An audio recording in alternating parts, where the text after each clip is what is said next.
today we're going to go through the first of what I'm calling 6 arguments for people that don't take the Bible very seriously. So if you're talking to someone and they actually want to have a conversation about the controversy over same-sex attraction, one of the things you probably should have are, I'm going to offer you 6 arguments. That I won't give you all 6 today. We're actually going to go through 1 and maybe get into the second with 2 of the 6. To know what the state of research is on it. And these are, in other words, these are arguments from a general revelatory standpoint. For people that would never get into a dispute over what does 1 Corinthians 6 say or Romans 1 say. Instead, they'd say, I just think it's inborn and it's awesome, so get on board. So we're going to talk about that today. And I'm going to be reading a lot of quotes to you from people that have done some of the key research. Just so you know, generally speaking, most of the significant research funding to find a biological basis for homosexuality was done between about 1992 and about 2003. Millions and millions of dollars were expended. We'll get into some of the specifics, the most expensive and most high-profile research exploits or endeavors to try to prove what's called the constitutional or essentialist case. The constitutional or essentialist case goes like this. There's something biological about this desire for same-sex attracted people, and since it's biological, you can't have a moral issue with it. Do you understand? It'd be like you getting onto somebody for their hair color. They can't help their hair color. Well, some can. They should. But no, did he speak against Clairol? No, did I hear him right? No, but you understand what I'm saying. Let's go another way. Height, right? Height. It would be absurd for you to tell someone that God didn't love their height, or God didn't love their eye color, or God had a problem with their hair color. So that's part of the biological, essentialist, or constitutional argument. Now, it doesn't mean we're referencing the document, the founding document of the country. It means that somehow, some way, that the unspoken assumption in our culture is that this is bound up in your constitution, your physical constitution, your biology. Forever, secular as well as believing researchers have said very, very clearly that if there's any biological component, it is extremely mild. What do I mean by mild? There are people that are born with less significant chemicals in the brain and the body, like testosterone. There are some females that have been born with, it's normally considered a mutation for females to be born with testosterone. There are males that are sometimes born with presence of traces of estrogen in their bloodstream, things like this. So these are things that do happen. I don't know if you know this, there are such things as hermaphrodites. You guys know that means there's been some sort of mutation in the development. I don't know if you know, probably the most famous hermaphrodite is Jamie Lee Curtis. I don't know if you knew Jamie Lee Curtis was born with that. But here's the interesting thing. There's never been a hermaphrodite. This wasn't what I was going to... As far as says it's not in the notes. What am I doing? This is what drives me crazy about having to do this years ago. This kind of stuff floats around. There's no full-on equal 50-50 hermaphrodite. There's never been a recorded instance of this sort of thing. In other words, the typically male physiology or female physiology dominates. So, for example, one of the mutations that affected Jamie Lee Curtis is she was born with a male testicle. It got removed early on from her. So, in other words, there's never just like a split, like, I don't know who I am. Hermaphrodites always have strong clues biologically of what they were supposed to be. So like I said, there certainly are mutations that happen. There are certainly issues that happen with this sort of thing. But I'll start this way too. One of the things I used to do with my classes back in Atlanta was I'd start and do something like this. I'd try to instruct them by saying, you guys are part of my community of faith, and you're all believers. This is what I tell my students. And I'd say, what if I told you I struggled with adultery? And all the kids are like, well, of course, it's high school kids, so they're like, scandal, Bible teacher. So I said, but what if I said that I really, that's something going on right now? And they're all like, it's like this, they're looking at each other. And then I said, what would you think about that? And so the students raise their hand and say, well, you probably shouldn't be teaching Bible at a Christian school. And another would say, you probably need to tell someone, confess, and that's right. Well, then I deploy all the arguments that homosexuals use to justify their sin for adultery. All of them. In a row. And watch how they wouldn't accept any of them.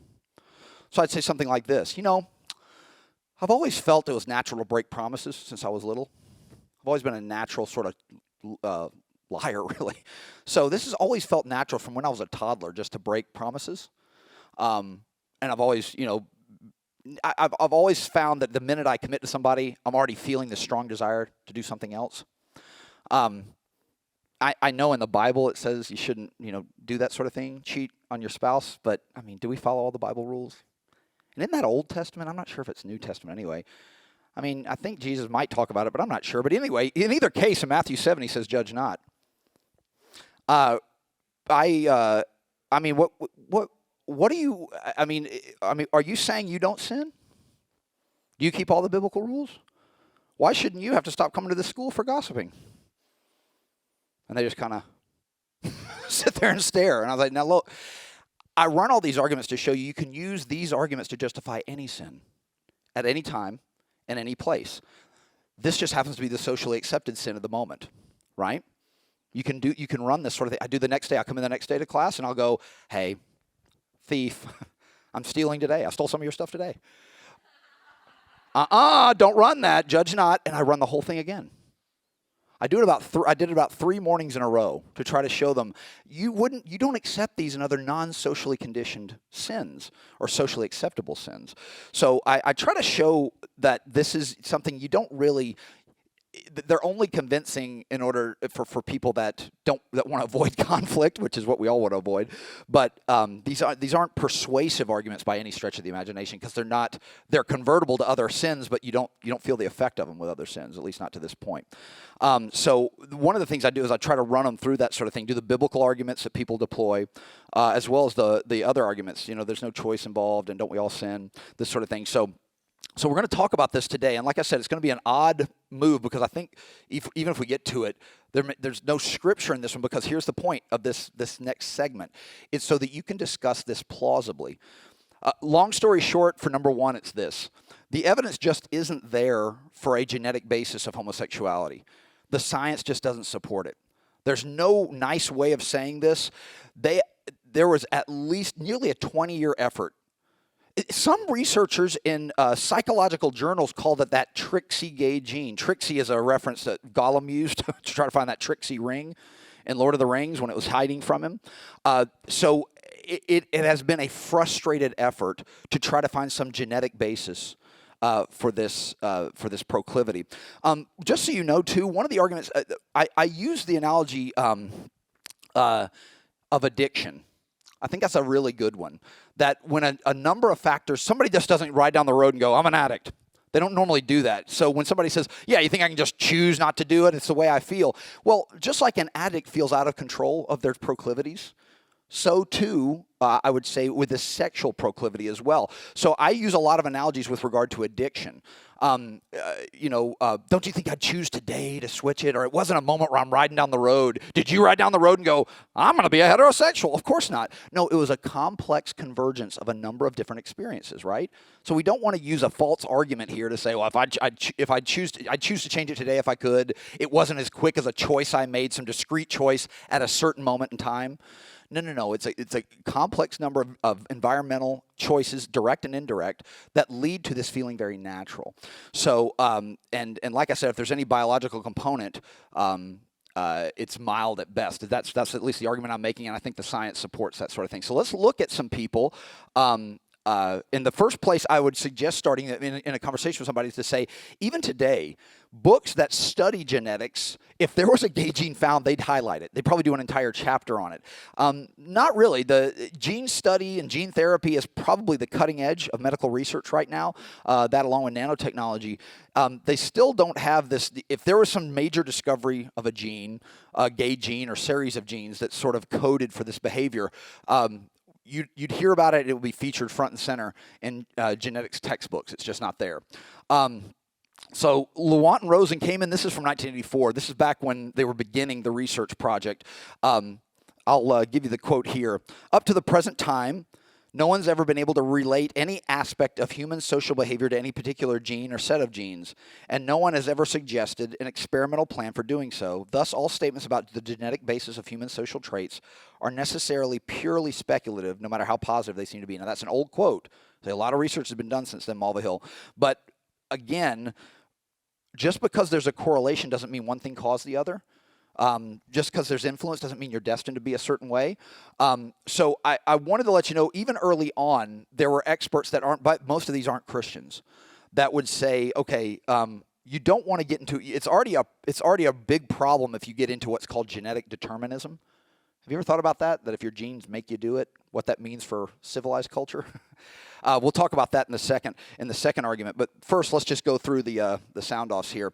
Now, again, in a lot of ways, I think Francis Collins got off the deep end. He is the only Christian that I quote in this section, but he's considered to be one of the top 3 geneticists living today.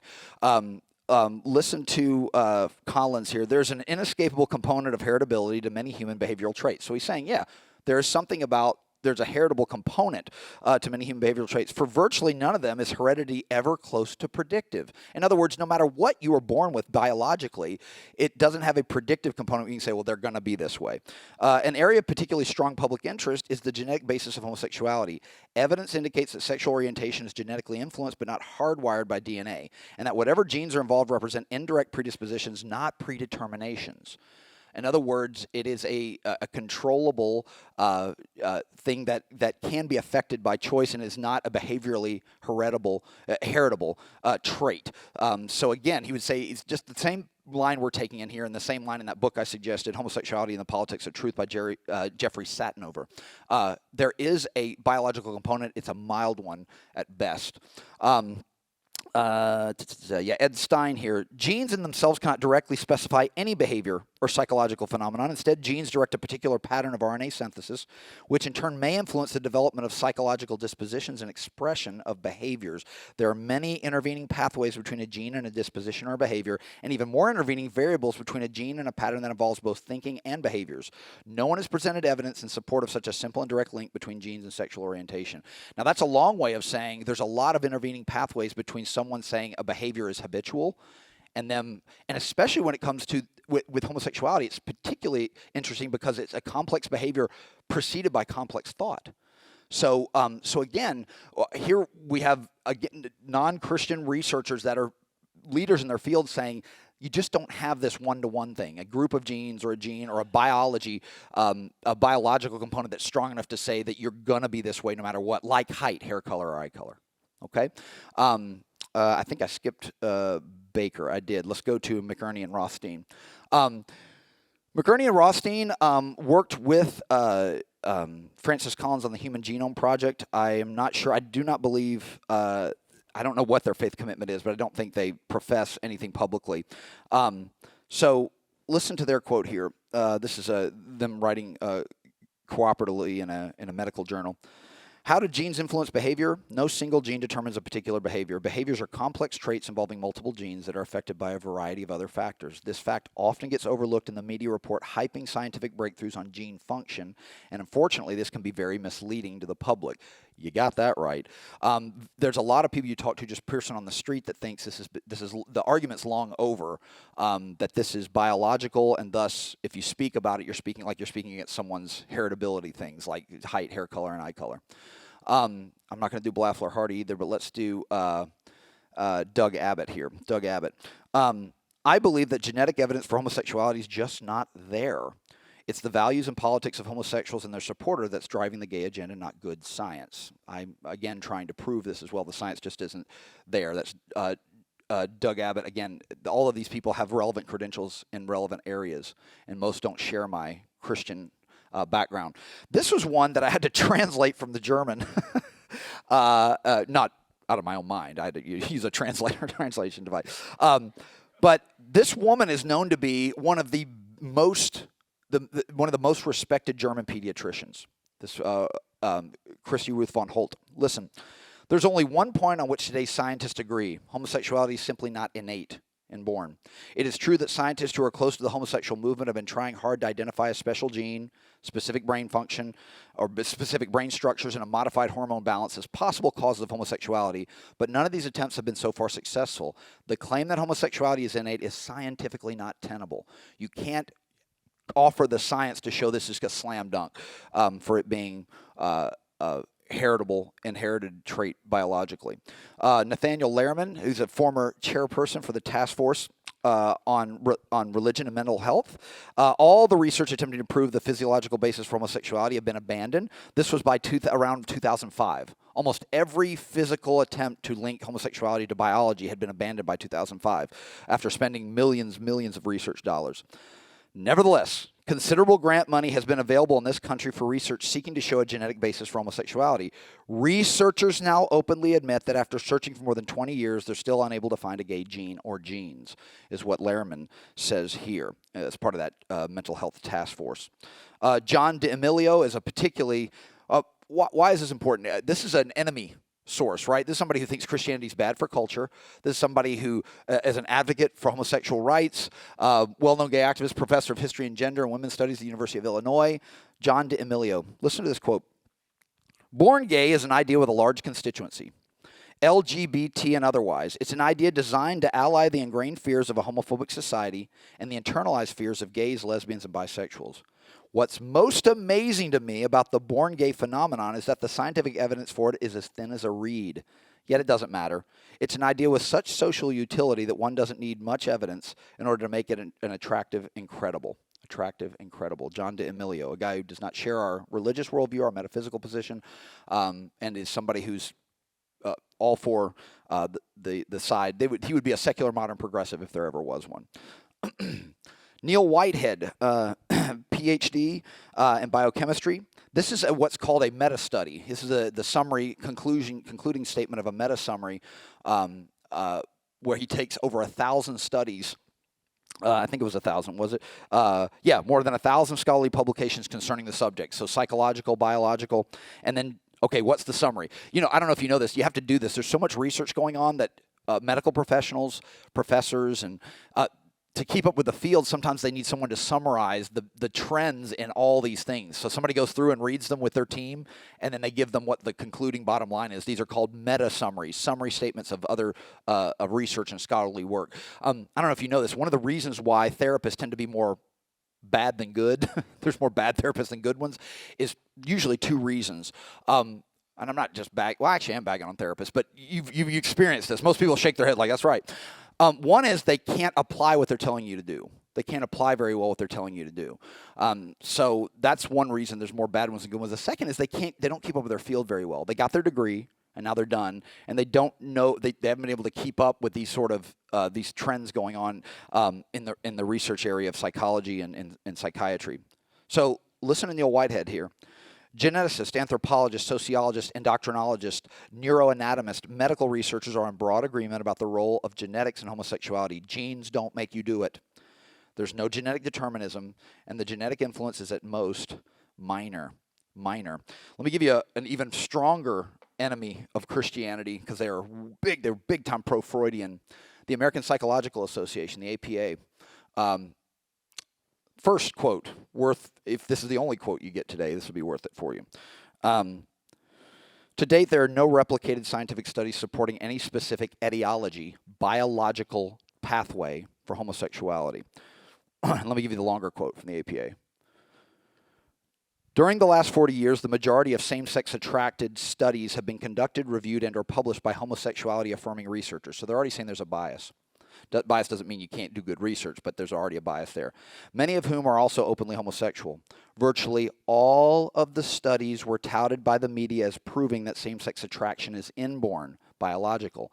In reality, however, every one of them, from gene analysis to brain structure, fingerprint styles, handedness, finger length, eye blinking, ear characteristics, verbal skills, prenatal hormones have failed to be replicated and have been severely criticized for research limitations or were outright debunked. Interesting. Now, I also wanted you to see something here, too, that look at the length they're going to. There's a study called gay face, that there's certain physical features of a face that, maybe the face can give us a clue. Okay, brain isn't giving us anything. Genes aren't giving us anything. Maybe the handedness study. This was after 2005. I'm left-handed. Well, a lot of gays are left-handed. I knew it. So, do you understand what I'm saying? Hair curl. hair curl. So I'm going, this is a Hail Mary. You know, it's not even good research, right? That there's a correlation that a lot of gay men have maybe more curl than straight hair. You're like, what? I mean, they made fun. Even other secularists called it the Clairol study. I mean, you're like, what in the world? Hair curl means you might be, you know. So So notice, I want to reiterate this, right? They've all failed. They've either failed to be replicated, they've been severely criticized for research limitations, or been outright debunked. Now, do we hear that? No, we don't hear any of that stuff. We have a compromised media. I mean, you can see this all the time. Who's given coverage or they're silent about, who's pumped up. So again, I've got the link there. I'll include it in this week's email if you want to go and see the actual place where the APA. It may still be up. I haven't checked it. I didn't check it this morning, but it may not be anymore as well. So I'm not going to do determinism.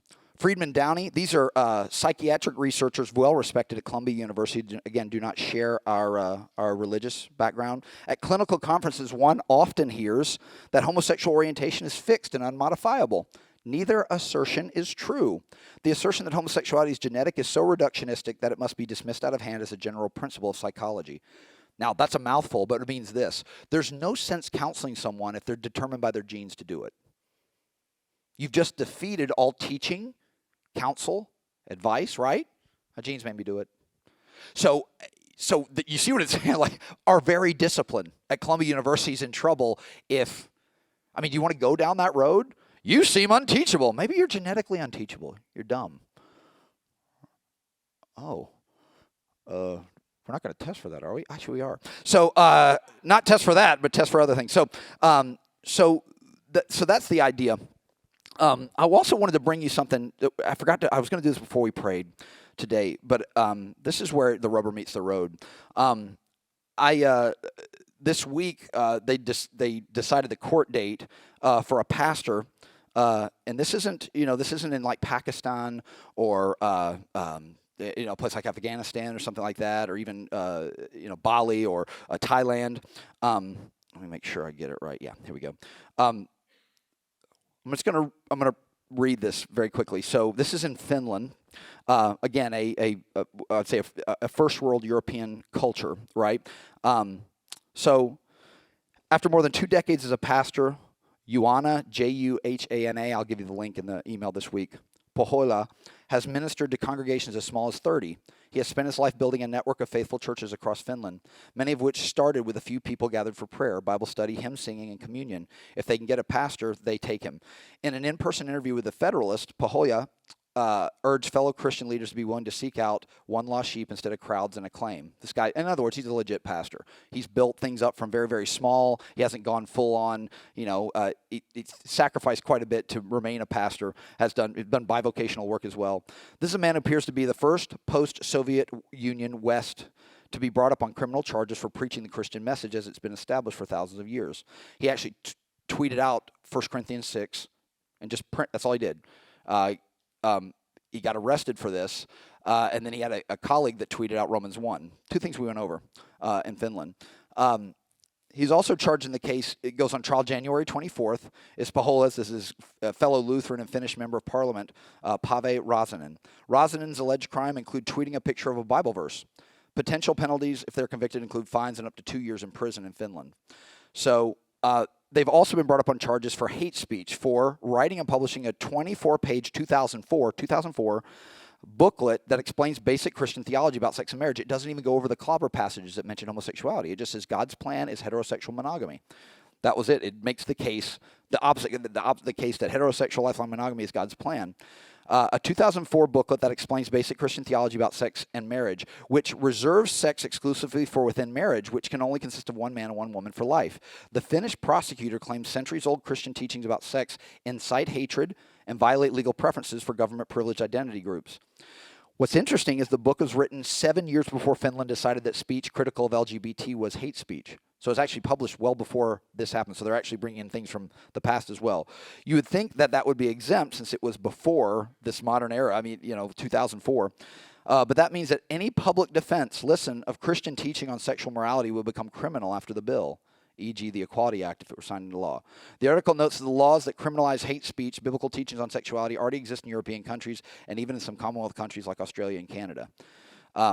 So, believe it or not, the Alliance Defense Fund, ADF, who takes cases for religious liberty here, actually has an international branch as well. They're going to be defending this man in this case, but he's getting charged for something. I mean, he didn't even do this publicly. He did it on a public venue, right? He did it in a tweet, and then they published something in 2004. So this could certainly happen here. For some people, this is the canary in the in the mine, right? That the canary starts to die to let you know there's poison coming. So, you know what? Let's pray for the pastor real quick. Would you bow with me? Gracious God, I thank you for Pastor Pahoya. I ask you to bless him and his Lutheran compatriot, Radazandan, and that you would, Lord, just show yourself strong on their behalf. Would you defend them, Lord? And if they do take penalties for this, would you just help that increase their witness and their testimony? But we ask for deliverance, that you would deliver him, and that you would be show yourself strong on behalf of our brother. In Jesus' name, amen. But this guy, again, he's not an inflammatory type guy. We haven't talked about this pastor, Steven Anderson, that's really, really, really bad. I wish gays would kill themselves, this kind of thing. Horrible. But this guy has had a very measured approach to this thing, and he's still getting arrested, or at least he was arrested. Now his trial dates in January. But we'll remember to keep praying for him. Again, this isn't happening in a place that's dominated by Sharia. This is happening in a European first world context. Last quote here, and if you don't know these people, this was standard textbook fare to study sexuality at the university level, Masters and Johnson. There were a team of researchers, West Coast researchers, that were the first ones to follow and be what's called sex researchers. The first one to break this was a guy named Alfred Kinsey. Alfred Kinsey was just a big pervert, but he got people to give him money, research money, to watch people do things that he shouldn't. But Masters and Johnson didn't do what Kinsey did. By the way, HBO did a biography where Liam Neeson played Alfred Kinsey. What a hero. But we'll talk about Kinsey a little later. But Masters and Johnson followed Kinsey's work and basically became the textbook approach to a naturalized, non-religious, non-biblical approach to sexuality. Even they say it's not genetic. So quoting them from 1979, homosexuality is oriented by learned preferences, and the genetic theory of homosexuality, even in '85 when they did a third edition of their book, has been generally discarded today amongst researchers.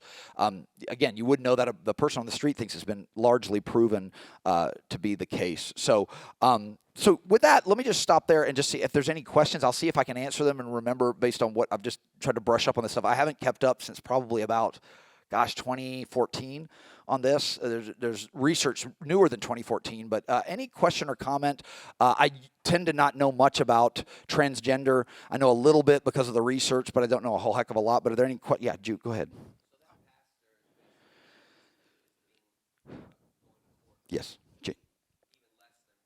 what I'm doing right now. Doing much less than what I'm doing right now. The only thing different is I don't have a published work with my name on it about this. This is still a private work. It was going to get bought, but it didn't get bought. But again, a measured approach. The guy, a very humble man, a good pastor, right? Not a narcissist, not a kind of a, hey, he's charismatic, put him up somewhere. Everything's going to work out. So yeah, he seems like a really humble, soft-spoken, brilliant man. But anyway, yeah. Any other question, though, about the genetic basis or the biological basis of homosexuality and we're going to get into 3 specific research failures in the future and just let you know what they were. One, actually, we got the technology came to the point where we could study markers on the gene code at that level. But the first one was actually a big brain study by a guy named LaVey. But any question or comment? Yeah, go ahead, Paul.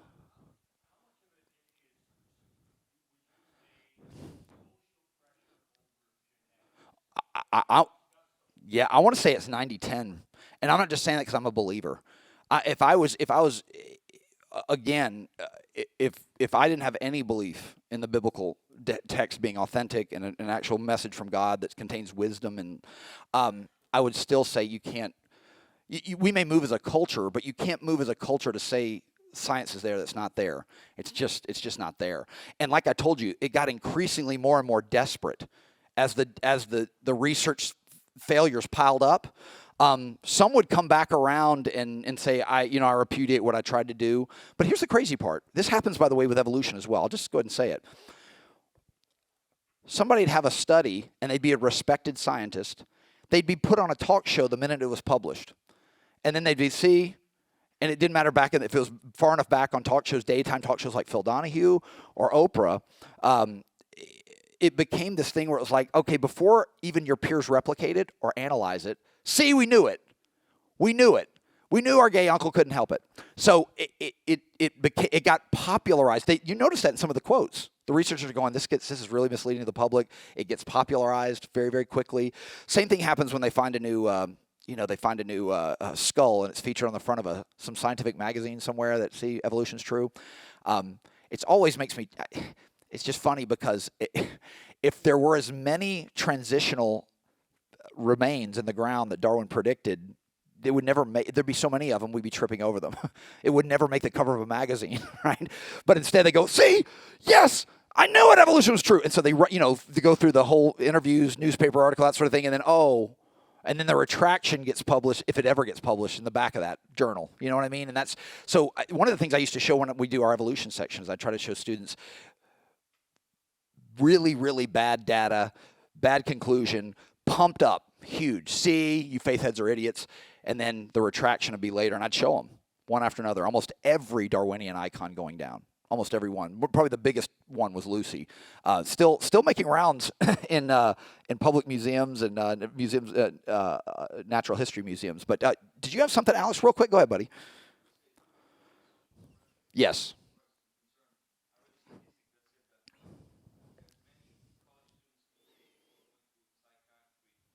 Yes. Yes. Yes. Yes. Yes. Yes. Yes. Yes. Yes. Here's a group that'll accept you. Yeah. Yeah. Here's a group that you got built-in friends because they share the same biological malady. So, yeah, he was saying it's mostly, Alex was making the claim that it's mostly social pressure. So, right here, and then we'll go over to Leanne. Yeah. No, go for it. Yeah.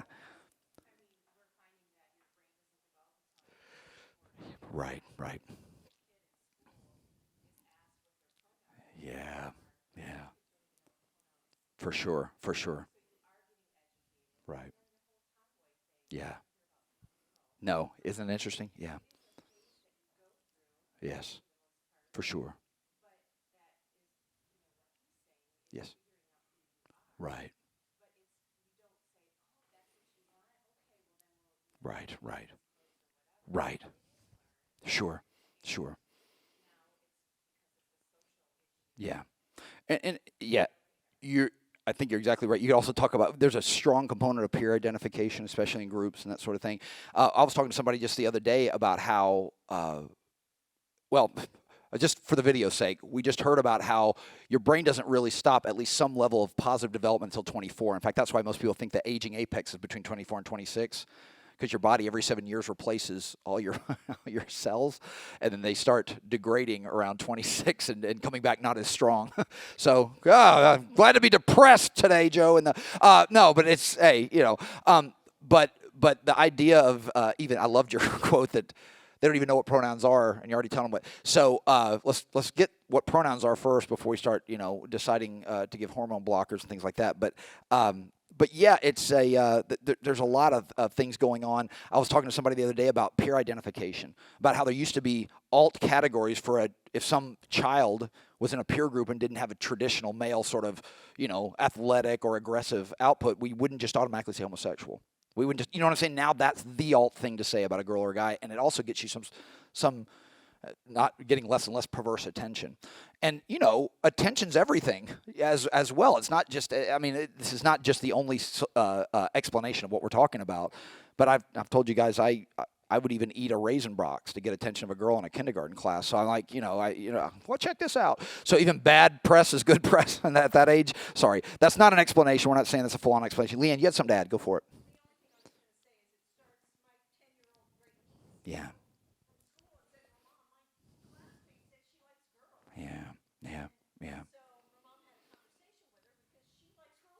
Yes. Yeah. Wow. Crazy. It's crazy. It does. Yeah. Yeah. Yeah. And I'll tell you the difficulty. I 4 kids myself. Kids don't do nuance well, right? And in other words, I want them to have a negative reaction to this lifestyle. I don't want them to think, hey, it's kind of interesting and curious, right? But I also don't want them to treat them with disrespect and unkindness, right? You see what I'm saying? So, because clearly, look, I mean, I'll take my youngest. I'm going to take my 11-year-old and go, if you mess around with this, it's going to lead to horrific life outcomes, no matter what our culture tells you. You're going to have a lot of things that are catalysts for happiness are going to be gone if you run down this road for immediate versus long term. He's not going to listen. Yeah, right. What? I'm going to go back to watching TV. So I have to say, well, look, this is verboten. This is not an area. You know what I'm saying? This is something, and we'll do the nuance thing later. But right now, it's okay to be like, oh man, even if that makes someone feel. You understand what I'm saying? Like, okay, thanks. I'm kind to you. I'll be cordial, but I'm not going to be like, all right, yeah, what are you up to? Yeah, let's try. So it's not easy. Amen? I mean, anybody got kids in here, or have had kids in the past, or, that were young? Trying to train them so that they're Christ-like at this age with this kind of social pressure is very, very difficult. And, I mean, you've got a lesson in every commercial and every television show, right? It's everywhere. So question or any other very, very good comments? Yeah, go ahead, Melissa.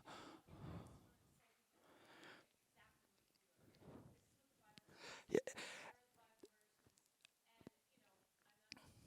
No. Yes. Right. Right. Right. For sure.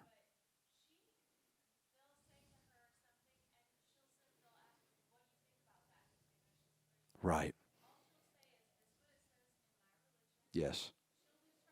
Yeah. Yeah. All right. Right. Yes. Yeah. Right. Right. Automatically. Automatically. At my old school, it was starting. So around 2015, I can remember going to watch a girls softball game. There weren't a lot of people watching. We were a pretty terrible team, but but but that's the same thing because I like softball. Therefore, and you're like, wait a second. So interesting. There is a lot of data about how that initial move and peer identification, at least you belong somewhere, is really, really quite powerful, unfortunately. So Melissa was just saying, for the sake of video, Melissa was just saying that this is a reality. When you have young children, you're trying to teach them to be kind and treat someone as an image bearer of God with respect, but at the same time go, hey, this is not an area I'm going to mess around, in which I'm going to mess around.